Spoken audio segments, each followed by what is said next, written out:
All right, guys, welcome back to hour number 2 of Wide Awake News Radio. I am your host, Charlie McGrath, the 19th day of November, Monday. And I want you guys to get on the phone if you have suggestions or questions in the realm of preparedness, because we're going to bring on Rob Hanus right now, and he is the founder of the preparednesspodcast.com. I've been a guest on his program several times. He's been a guest on this one, and we always get great response, great calls, great questions out of chat. So if you're listening and you have suggestions, tips, what you think is maybe a category that's being missed in the world of preparedness, get on the phone, 877-342-6673. That's our toll-free call-in number. Or get into the chat room. You can go to wideawakenews.com, click on the radio microphone, and jump into chat, and I will be in the chat for the rest of the program, pulling questions out of there for Rob and myself, but primarily for Rob, because my preparedness, you know what, everybody saw my little 20-minute video on preparedness, and Rob, I think you called me out on that, did you not? Well, I actually thought it was a great video as far as, showing people that, hey, look, if you've got to get home and there's havoc happening in your area, then you need to take an alternate route. I did call you up to task on your bag, though. It was a little minimalist, I guess. Less is more, buddy. Sure, unless you're trying to survive start a fire or. Well, I had that covered. I figured you probably did because you didn't. I mean, you had a fire. We saw that in the video. But when you were going, hey, here's what's in my bag, you had a tent, you had a sleep bag, here's an Nalgene full of some survival gear, and okay, guys, have a good time. Like, whoa, you're missing quite a bit. So well, you know what, and you're right. That was basically an afterthought to add that, and I did have what I think I would need, and this is still, I'm looking. As a matter of fact, I have it right here. I'm looking at my 3-day bag or get-home bag, and I did have everything I needed as far as enough calories for 2 days, a way to cook my food, a way to protect myself, a way to start a fire, a way to get me out of the elements. I'm sure if I had a pro like you look at it, I would be lacking in some departments. The biggest thing on that video, though, I'm pretty sure, was I just rammed through that really quick at the end. I could have opened up, to show all the different supplies that were in my emergency bottle, which was, I had a flint and I had, in case my lighter didn't work or my waterproof matches got destroyed or whatnot. But that's good now. Yeah. So I'm sure you're up worrying about me, buddy. And I was. I lost a lot of sleep that night, but I was very happy that you made it home. You and your brother. I think that's who was out with you. Yep, my brother acted as cameraman, and we went out and we froze. It was cold. It was 19 degrees. You could tell you were pretty cold. Yeah. Which that is a really good point, and something that I try to stress on the podcast is you need to test your preps. If you're in an area where you're like, well, okay, I got this fleece jacket and a hat and these, thin gloves, and that should be pretty good. You know what? If you think it is, on the coldest night of the year, go outside to your backyard and sit on the ground for 3 hours and find out how good it is. Yeah. Or do like you did and actually take your bag, nothing but your go bag, and head out for a hike and stay overnight someplace, or do a little mini camping trip and see how well it actually performs. Because that's the only way you're going to know that, okay, this didn't work, this worked, I don't need to carry this, that's just dead weight. It's really the best way to do it. Yeah, no doubt about it. And you know what? I think, Rob, a lot of people, I should say a lot, I know folks that live in the city, and are you in Phoenix? I'm in the suburbs. The suburbs of Phoenix. Okay, so you're kind of, in a city area, and probably most people listening, because most people live in cities, are in that landscape. I grew up in Montana. I've done a lot of winter camping and a lot of hunting excursions and things like that, where you're out in the dead of winter. Plus, I was in the military, so I had cold weather training there, and you don't realize most people really don't understand the amount of actual equipment it takes to keep warm. if you go camping in the summer, I honestly, you could probably double the weight of your gear that you need, so maybe even more than that, in a winter setting. And I think you nailed it when you said, if you're not sure what that's all about, go out when it's below freezing in your backyard and just try it there. In most cases, I bet you most people give it an hour, maybe two, and they're going to be like, well, screw this, and they're heading back into the warm, because it is a whole different experience when you're out in extreme weather. And I'm not talking, sub-zero. I'm talking below freezing. Right. Like it or not, is extreme weather. Well, we're coming up on winter, and it's still kind of fall, so it's not so cold yet. So it's a good opportunity to go to your backyard or go to the local forest reserve. If you live in an apartment, don't really have a backyard, take out your space blanket and wrap yourself in it and see how warm it really keeps you when the temperature starts to drop. Because a lot of people say, yep, I got my space blanket, that'll be fine. But you know what? You really have to test it, because otherwise you may be surprised at how little warmth you actually get out of it. Yeah, I've never used a space blanket as far as wrapping around me. I have when in camping in the summer, just for practice, I've built reflectors out of my space blanket. Built a reflector over my fire to kick the heat back toward me, just to see how well that worked, and it actually worked amazingly well. I was really surprised at how much heat it reflected. Yeah, that's what I like the space blankets for. For their compactness, they're good as a waterproof layer in your shelter. Like if you're going to build a debris hut or something, good as a heat reflector on the other side of your fire to heat, radiate the heat back towards your direction. As long as you don't get it too close, because they do melt really fast. But they have their purpose, but I don't like them as a warmth blanket, because there's no insulation there. It's strictly infrared, and right. They work minimally, but not as good as, say, a wool blanket or a sleeping bag or a poncho liner or something like that. Oh yeah, and they don't weigh anything. I mean, what is it? 5 by 8, not even that big, and it weighs like an ounce. So there's no. I mean, it's not even as thick as tinfoil. But for reflective purposes, it's good. I imagine if you want to just signal, to make some kind of a signal out of it because of the reflective properties of it. And you could probably just shake it with the sound and get somebody's attention. Probably. And that's the other thing is, you said it's, again, I'm in Montana, you're in Arizona. You said it's still we're heading into winter. We've already had several days of below zero here. We had a cold front come through, and we had 3 or 4 days where it was, 10 below zero. So, yeah, and we're in the same boat. We've gotten down to probably 40 overnight at least twice in the last couple of weeks. So, we're pretty much the same type of temperature right there, I think. We're real close. Did you say 40? Yeah. Well, okay, maybe 38. Okay, well. Yeah.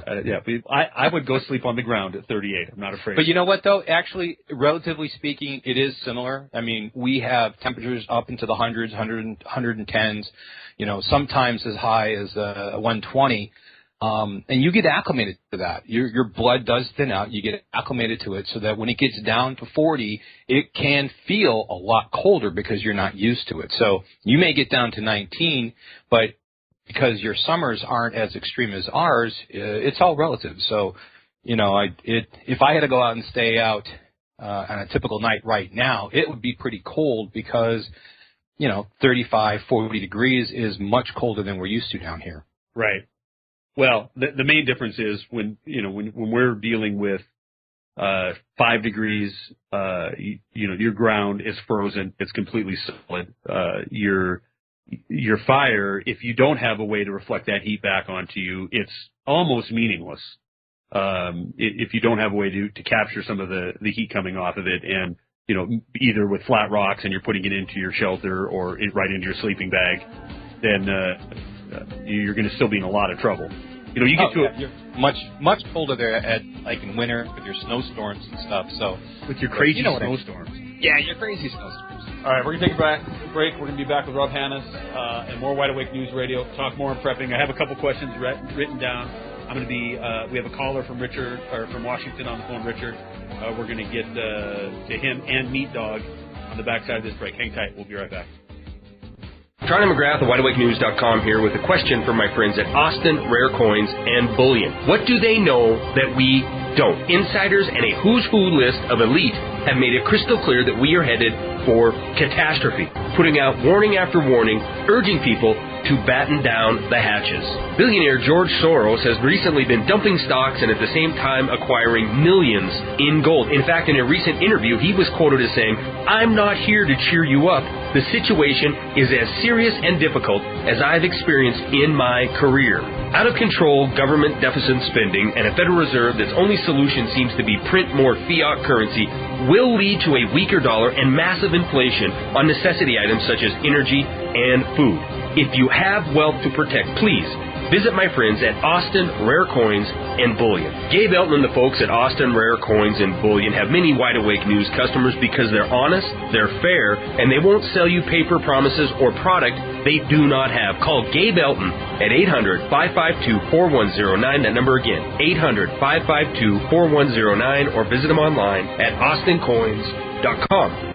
Remember this name, Carnivora. That's CARNIVORA.com. What if I told you that this 100% pure and natural product was delivered directly to the White House at President Reagan's personal request at a time when only the president was able to obtain it? Reagan used this amazing product, Carnivora, successfully, a product derived only from nature that has the intelligence to instinctively attack abnormal cells only without harming a single normal cell, and the power to actually wake up critical immune cells from dormancy to attack foreign invaders that don't belong in our bodies. Carnivora is now obtainable by anyone who wants to get healthy and stay that way. Call 1-866-VENUS-FLY and protect yourself with 17 naturally occurring compounds that will unleash powerful immune defense.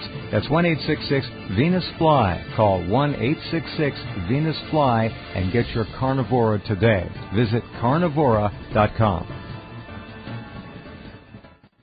Have you ever wanted to generate your own supply of electrical power, even save money on your electric bill? If so, this is going to be the most important message you will ever hear. Solar power generators are now available. These emergency backup systems provide life-saving electrical power when you need it most. Unlike gas generators, a solar generator runs quietly, emits no fumes, and produces electricity from the sun. It's like having an electric power plant running quietly in your own home. Run sump pumps, shortwave radios, computers, and even keep your food from spoiling. Whether it's hurricanes, ice storms, brownouts, or blackouts, you'll never suffer through painful power outages again. And here's the best news, a remarkable fall truckload sale going on right now that gets you $1,700 in bonuses when you buy a solar generator. To find out why solar generators are the best generators and get $1,700 for doing so, go to falltruckloadsale.com. That's falltruckloadsale.com. Generate your own supply of electricity. Go to falltruckloadsale.com. That's falltruckloadsale.com. Will 2012 bring the Mayan end of world or the global banking collapse? In 2007, one man, Mike Dillard, made 5 predictions which forecasted the 2008 economic crisis and the pending Eurozone collapse. This week, Mike unleashes 3 brand new, shocking, must-watch videos with predictions for the coming year. www.the3videos.com. Over the past year, Mike Dillard has helped thousands of ordinary people create and recover wealth by tapping into the black box investing strategies the big banks don't want you to know about. www.the3videos.com. As the European banking system implodes and governments collapse at breakneck speeds, the next 12 months will be the most anticipated and important months in modern human history. This will make 2008 look like a walk in the park. Everyone will be affected. Go to www.the3videos.com now. Learn how to prepare your family and prosper during the global financial collapse.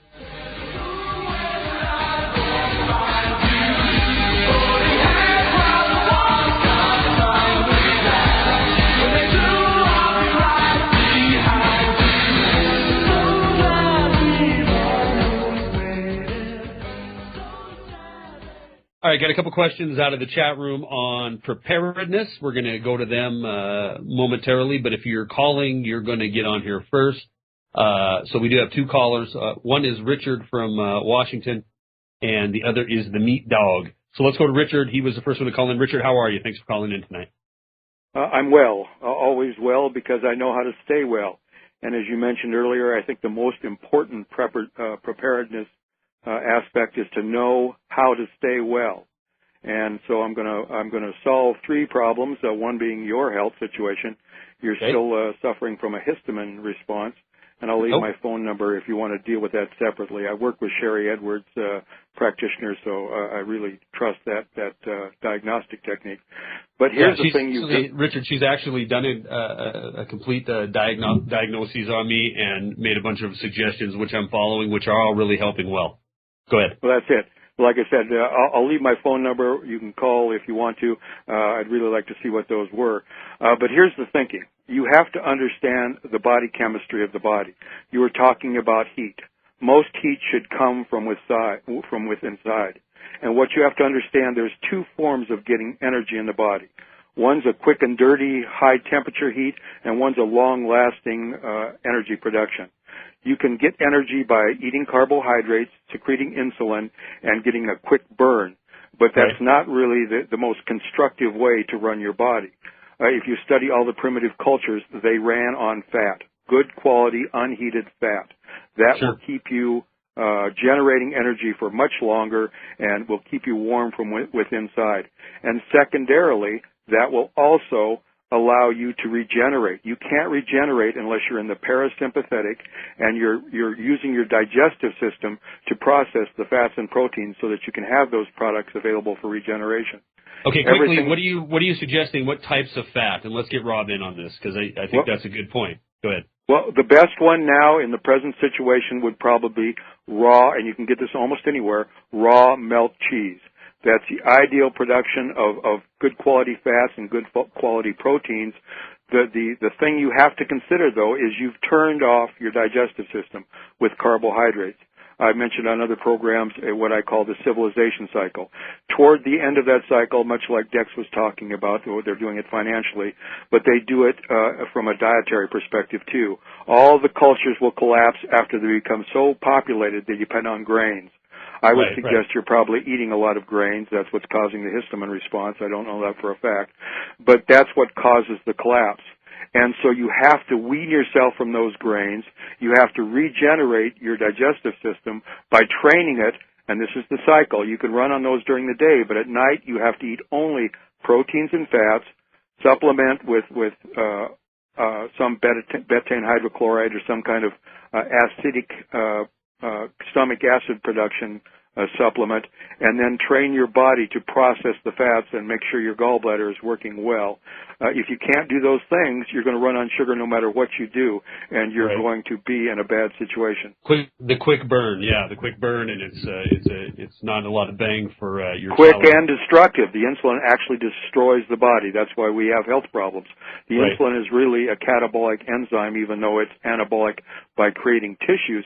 It destroys the body chemistry. Richard, I know you had one more point you wanted to make, and I want to make sure we get it on, so what was it? That was the fact that you really have to run that cycle. Right now you should be training that cycle so that you can use that energy, keep that energy going for the heat, not be dependent on fire, but be dependent on your own body temperature. You'll notice that the bear eats all these foods during the day, builds up his fat reserves, and then goes into the cave all winter. We have to kind of prepare for that because I believe the upcoming event is going to be a mini ice age. I think they're bringing in this, and they're making money of this warming cycle, and that cycle always happens before a little ice age. I think they're furthering that with weather modification, so they're going to bring us into a not soon, but at the end of the cycle, they're going to bring us into an ice age that's going to destroy the 90% of the population that they've got in FEMA camps or wherever they're keeping them, and after they destroy them with the grain. I think you gave great advice. I'm gonna kick this over to Rob now because I want to ask him as far as training his body on taking in certain kind of nutrition. Is that something he does as a prepper? Richard, I greatly appreciate your call and your information. Thank you. Excellent. I wait for the other calls, and I'll leave my number if you want to get in touch with me. Thank you very much.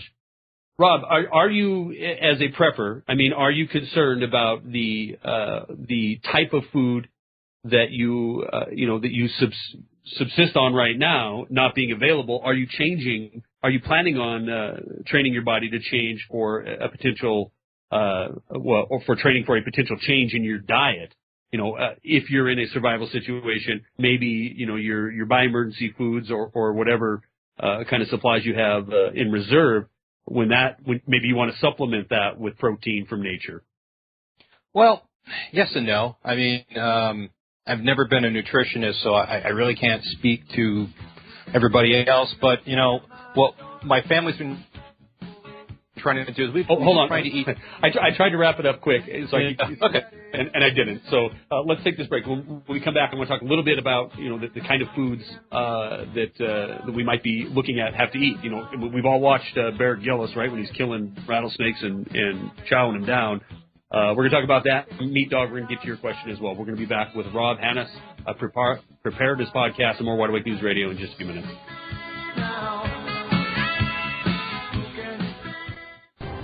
Charlie McGrath of Wide Awake News here. When it comes to freeze-dried, storable food, there's a lot of companies you can choose from. So please, allow me to introduce you to the best. Buy Emergency Foods Legacy Premium is hands down the best in the industry. They're the only company that is 100% certified GMO-free. They're the only company that has 0 MSGs. They have no artificial flavors, and they're the only company that puts an oxygen absorber into every nitrogen-flushed Mylar pouch. And coming in at about $3,900 for a year's supply, they're the best value in the industry at about half the going rate. Guys, Legacy Premium truly stands alone as the best freeze-dried storable food on the market, plain and simple. But don't take my word for it. Call them yourself at 888-543-7345. The number again, 888-543-7345. Or view their comparable charts today at buyemergencyfoods.com. You're listening to Charlie nationwide and worldwide on the Internet, on the Rents Radio Network.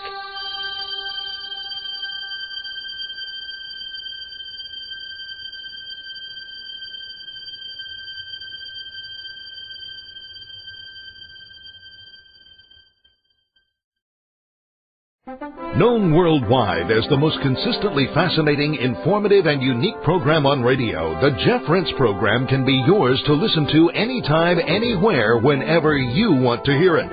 For pennies a day, our subscribers can download any of Jeff's thousands of programs featuring a treasury of newsmakers, researchers, eyewitnesses, and incredible subjects, all in MP3 commercial-free, crystal-clear 56-bit digital sound, and take these often unforgettable programs with them wherever they go. As a subscriber, you can also listen live at airtime, online, anywhere in the world, or browse through our archives of over 10,000 hours of legendary broadcasts. Subscribe now by taking the link at the top of Rents.com. And enrich your mind with the most unique panorama of vital information and the best independent, honest journalism in radio. Look for the Subscribe Now link on Rents.com and give yourself the knowledge you need for these unprecedented times.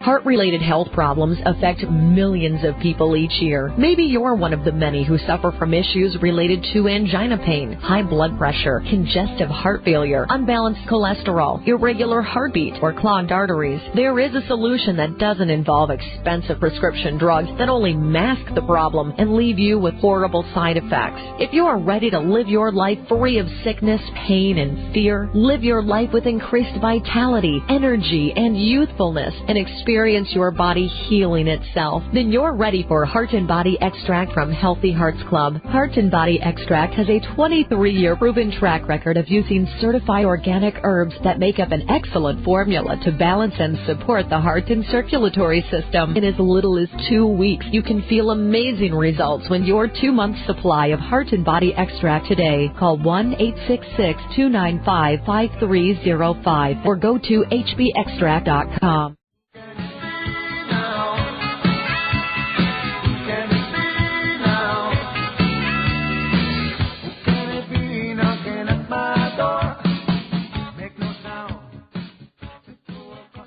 Bonnie's yelling at me to give out the webpage, so I better do that. It is preparednesspodcast.com, correct? ThePreparednessPodcast.com. The Ohio State.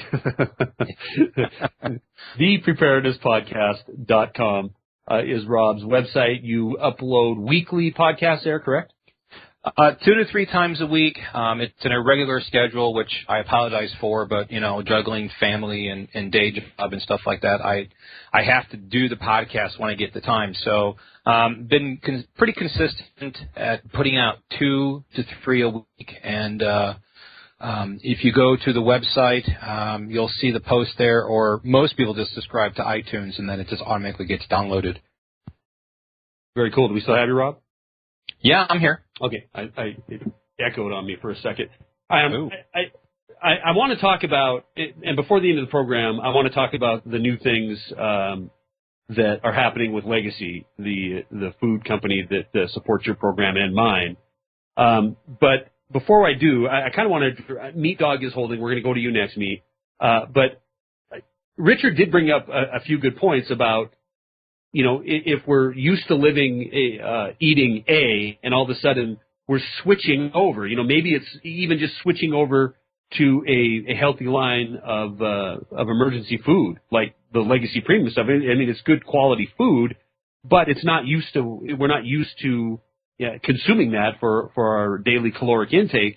Do you ever do drills, kind of like I did on that video where you're working your plan, where you're going to partake in some of your emergency supplies? We do, but not because we're trying to acclimatize to the food itself. I personally think that the human is a remarkable machine, that it's highly adaptive. Now, there's some people who have food issues, and they should know them, unless they're perhaps still pretty young, and they should find out as soon as possible, and that way they can know to avoid those. But I was on a typical standard diet, I guess you could call it, and then I started to try to lose some weight, and so I switched over to a higher protein, more vegetables, more fruit, and I find my body prefers that more. And when I do eat too many carbs, I find that my digestive system doesn't work quite the way it used to, but not that I can't eat that food. And so I'm not really concerned about storing a very particular type of food, because nobody in my family has food allergies. We don't have Crohn's disease. We don't have celiac disease. So we're very fortunate that we don't have to worry about that. If somebody does, then of course they need to adapt to that. For example, instead of storing wheat, if you have celiac disease, you should probably go ahead and store rice or something like that. So, it's knowing your body. I mean, obviously. Yes, you do need to know your body, just like you need to know your preps. So, for example, I have a friend whose family has a gluten intolerance. He can eat it, but his family can't. So storing wheat doesn't really make sense for him. So he needs to be aware of that. All right, we're going to go to while Rob answers his TSA incoming phone call. Sorry, that's all right. That's all right. We're going to go to Meat, who's been holding on the line. Meat, thanks for holding. I appreciate it. What is on your mind? Hey, thanks. Great show as always.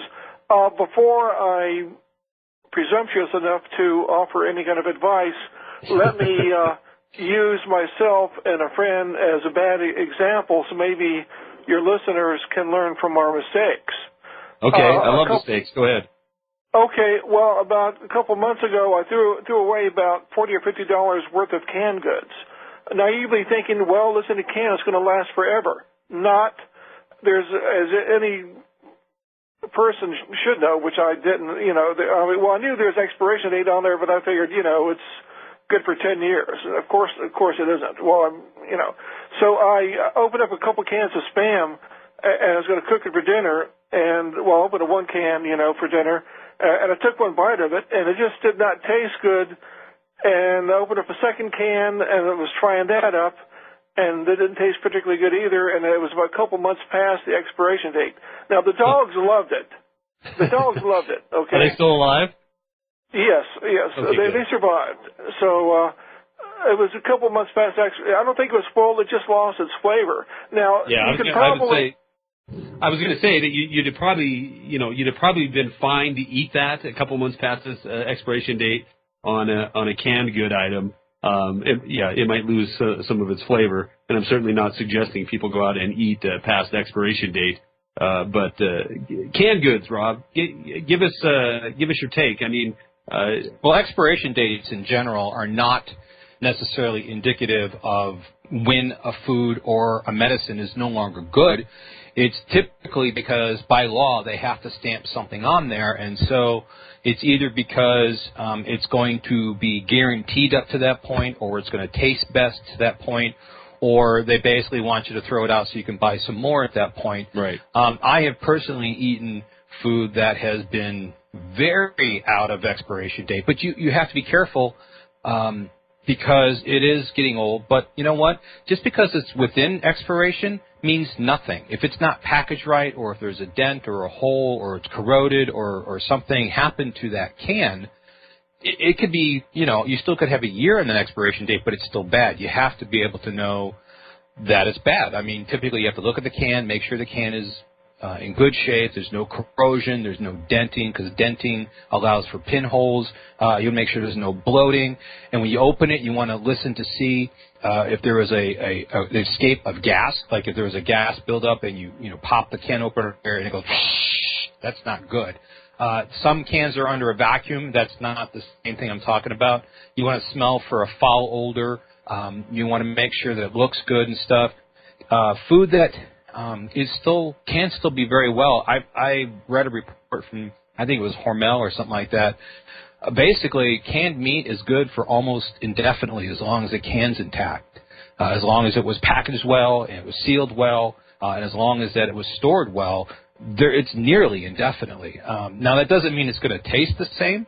It could lose a lot of its flavor and texture, but that's no different than MREs. I've had MREs that are 20 years old, and they do look different. They do taste different, but they're edible. They lose their palatability, and that's what MREs are tagged with. Or at least I don't know about now, but they used to be. When I was in, the expiration date on MRE was for palatability. That was at the point where the military says, the average military man isn't going to eat this anymore, and they would get rid of it. It doesn't mean that it's not safe to eat. It doesn't mean that it's not still edible and it still has nutrition. It's the palatability of what that expiration was on there for.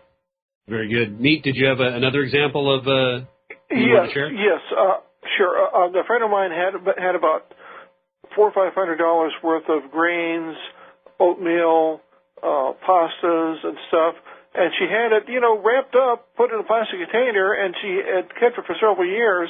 And she opened up one, and then another, then another, then another, because each one she found these little insects in them, and she thought it would be perfectly okay because it was wrapped in plastic in a Tupperware type container, but obviously it wasn't. She had to throw out the whole lot of it because it was all infested with those little insect nit type of bugs. So apparently there's a way that you can keep it by using like dry ice or something where all the oxygen is gone. So if there are any larvae in there, they can't survive. There's a way of doing it. So I'm sure your host is a wealth of information. There's John Wesley Rawls, survivalblog.com. If you don't mind me giving out other websites to you. It's a done deal, buddy. Go ahead. It's fine. Okay. Yeah. Well, John Wesley Rawls. He wrote the book Patriots Survive in the Coming Collapse, which is kind of a how-to book, and also John Moore from republicbroadcasting.org. He has a morning show that deals with survival, and he has a website as well. And we got to take this break. We got the music playing. You probably can't hear it on the landline, but and Rob, I'm gonna give you that question for the backside of this break as far as infestation in your grains. Meat Dog, thank you very much. I appreciate you sharing the accidents. Thank you. We're gonna be right back with Rob Hanus of the Preparedness Podcast. Some more Wide Awake News Radio in just a second. Hang tight. Hey guys, Charlie McGrath here at WideAwakeNews.com, and I'm here to tell you I believe that Chris and the folks over at SeedsNow.com offer the best product at the best prices with the best service of anybody in the market. But don't take my word for it. Listen to what some of their customers have to say. Joshua in Florida writes, exceeded my expectations. Shipping was prompt and a number of my plants are already starting to sprout.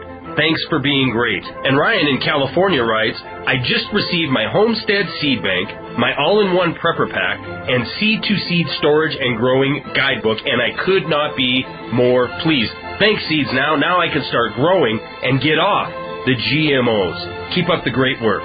And the list goes on and on. Guys, it's time to make seedsnow.com an integral part of your long-term preparedness strategy. Please call them at 877-344-4669. That number again, 877-344-4669. Or better yet, visit them today at seedsnow.com. If you're taking 1, 2, 5, or more nutritional supplements, please stop.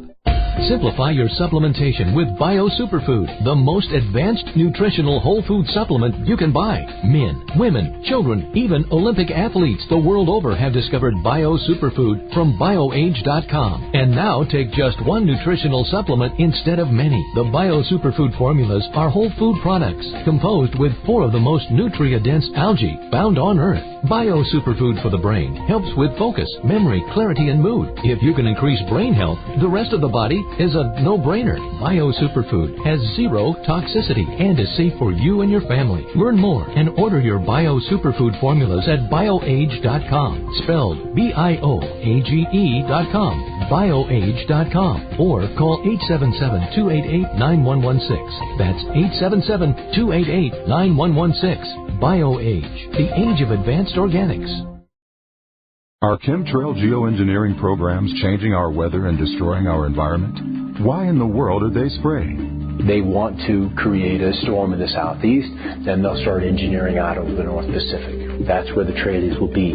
Find out why critics are calling Why in the World Are They Spraying the most important film that is revolutionizing the environmental movement. It's just going to get worse until the point where we're not going to be able to grow anything at all unless it's a Monsanto genetically modified, abiotic stress resistant seed. Why in the world are they spraying? New international version with languages available from around the world.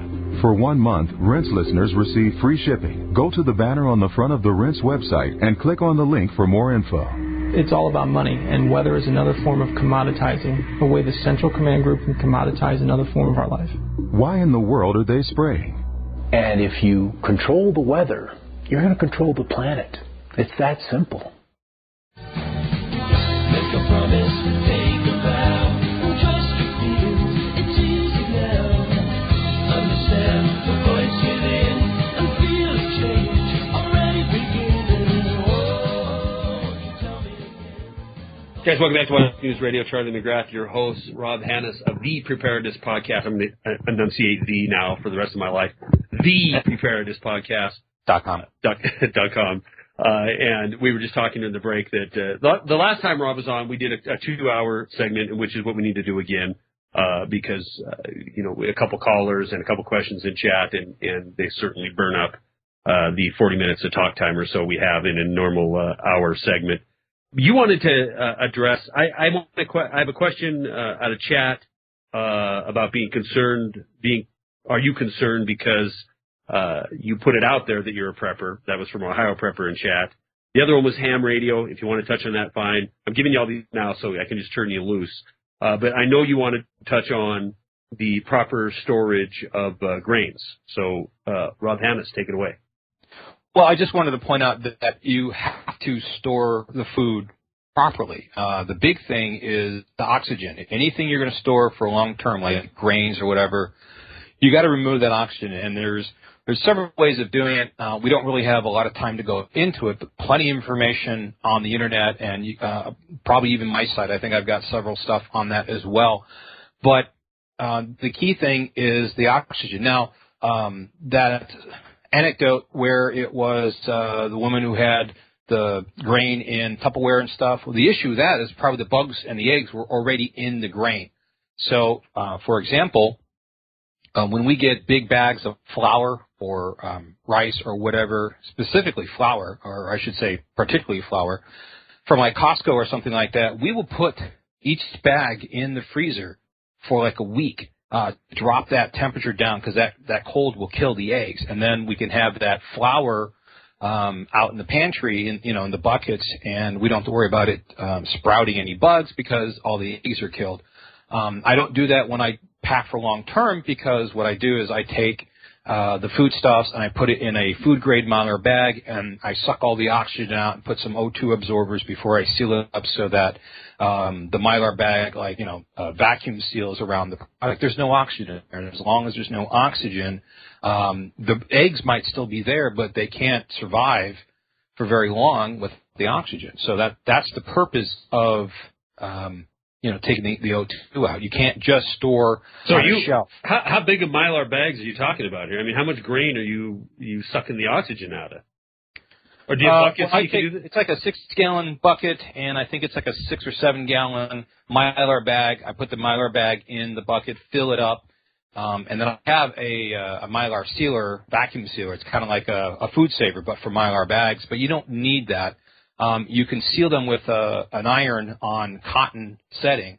Put a towel down and seal the Mylar, or probably just the Mylar if you're very careful. But the O2 absorbers is what takes out the oxygen from that bag, and it will absorb that air and create a vacuum around the product. It's really kind of cool. But that's how you need to do your long-term storage, or one of many ways. Another great way is the freezer. Now, you can't do grains, but like meat, if you vacuum seal meat and you pull that air and that oxygen away from the meat so it's nice and sealed, we've had meat that was 7 years in the freezer, and it came out, and when it defrosted, it looked and smelled and tasted just like fresh. So if you store your food properly, you can get really long-term storage out of it. All right, let's jump, because we're going to run out of time here real quick, but let's jump to Ohio Prepper's question, which is, you put out this podcast, you come on here, you come on other programs, I'm sure. Are you concerned? And I think the gist of the question is, everybody knows the guy that lives down the street, he's got all the Mylar bags full of goodies. If it hits a fan, I'm going to go bug my buddy Rob. Well, I am concerned, and that was something I considered and thought about a long time before I actually started the podcast 4 years ago. But you know what? I'm driven to help people, because if I can help people, then I don't have to worry about that as much. Now, the reality is I'm not going to ever reach enough people, and all the preppers out there teaching aren't going to reach enough people to not worry about that. So it is a concern. In fact, I've been having conversations with my wife for probably years now about how I would love to approach my neighbors and say, hey, you know what? Being prepared is a good idea. Here's how we can do it, and blah, blah, blah. But you know what? I don't, because it's a little bit too close to home. And so I'm very tight-lipped with my neighbors because they're right here. That isn't to say I wouldn't help them out where I could. It's just, I'm not advertising the fact I'm a prepper. I am taking precautions, online to make sure that it's difficult for people to track me down. Not that it's impossible if somebody really wants to do it. But then again, I also have security and training and other things that are going on here that I'm not terribly concerned about people tracking me down. Yeah. So. Which, I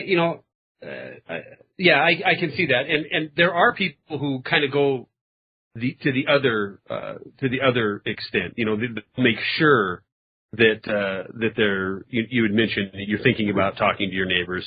There's people who set up networks, where their neighbors, or at least like-minded folks that are in their same area, maybe not next door neighbors, but in their same area, have a plan that you're going to collaborate if something. So if something bad, if a crisis occurs, you're going to collaborate in protecting what you have as a group. And obviously, you and your family and a couple other families can be quite a formidable force if you're working in concert with one another.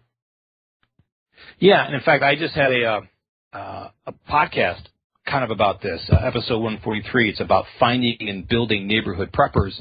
Because one of the issues is how do I reach out to my neighbors? How do I try to see if they're also preppers? Because, there probably are preppers here in the neighborhood. Or try to maybe develop a prepper mindset in these people. But again, if you come out and say, hi, my name is Rob, I'm a prepper, I live right down the street. What do you say we talk about food storage? Well, you're just tipping your hand. You're completely giving it away. And they may not be interested, they'll be cordial, but you know what? As soon as there's a disaster or something, they're going to remember the prepper guy, and they're going to be pounding on the door. So I was thinking about this, and I came up with some ideas. first off, meetup.com is a great place to go look for people who are like-minded. There are probably, I think, there's 4 now prepper-related meetup groups just here in the Phoenix Valley area. And that's a great way to go meet people and maintain a reasonable amount of anonymity because you're not showing up at your house. You only need to sign up with an email, and you can make it a random, or I should say, a anonymous sort of email through Gmail or Yahoo or one of these places, and you can show up at the meeting and learn who's out there and meet new people. But one of the things I thought about is a lot of the neighborhoods, especially out here in the Southwest, we have HOAs, which means we have a community center. So you can start developing and start having classes like CPR and first aid. Those are skills everybody should know. So you could organize some classes for your neighborhood. You don't have to say, hey, I'm a prepper and I think you should learn these skills. You could just simply say, I thought it would be a good idea if we had somebody come in and teach CPR and first aid to us because these are really worthwhile skills. And then, you can go on from there and CERT would be another one. You could have somebody come in and teach CERT. And again, that's very prepper orientated, but yet anybody who's kind of interested in that or thinking about that may show up. And again, you're starting to build prepper mindsets. You're trying to find out who has that mindset.